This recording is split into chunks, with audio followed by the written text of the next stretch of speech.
What's your take on the young lady who got pregnant and the man who got her pregnant tells her to abort the baby because he doesn't care for the kid and does not want to be in that kid's life? She has no family, no help, and she wants to focus on school and her career. Is it best for her to get rid of the kid, focus on herself, and having a family later down the road? Because if she has that kid, that child's going to be a burden upon her. You should absolutely choose life. It's such a scary thing to me to think.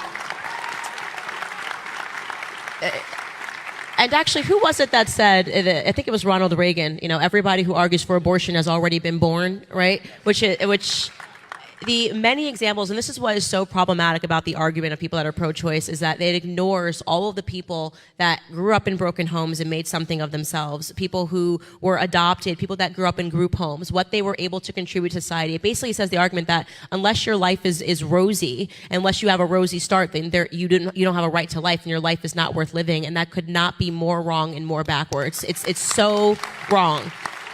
I especially, you guys obviously know a lot about my upbringing. Like, my story is one that I hope serves as an example when people read it of what can happen when you triumph this idea of victimhood, when you realize that you're not a victim and that you are always in the driver's seat of your own life and you can be a victor. Everybody, by the way, has terrible things that happen in their lives. Don't believe that because you see somebody and they grew up and they're super wealthy that they don't have issues, or people that actually, I personally find that the wealthiest kids are the most effed up, personally, what I life, right?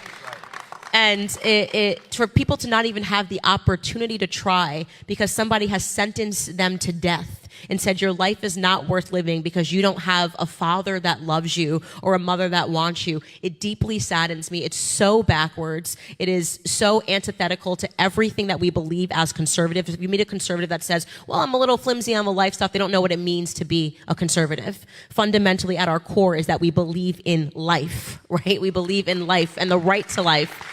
Candace Owens is absolutely right here. Just because you're born into poverty or have a disability or some other negative circumstance that might make your life more difficult doesn't mean that having an abortion is justified, and getting rid of the possibility of life is the right answer. Of course not. That is a dark, dark way of thinking that only the left could muster up like this.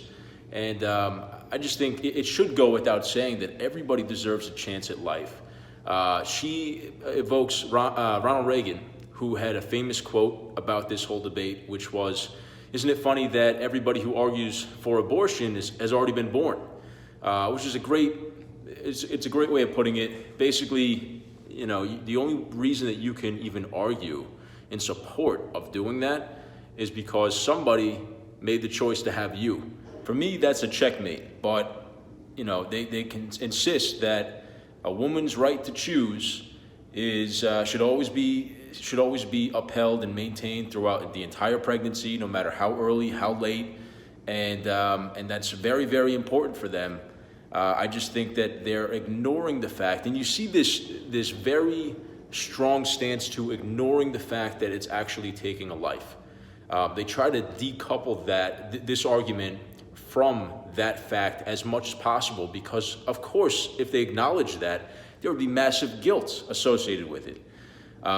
So I think the way that Candace Owens responded here was perfect. This is how people should respond in the face of this argument. Let me know what you guys thought of this clip in the comments, and as always, thank you for watching.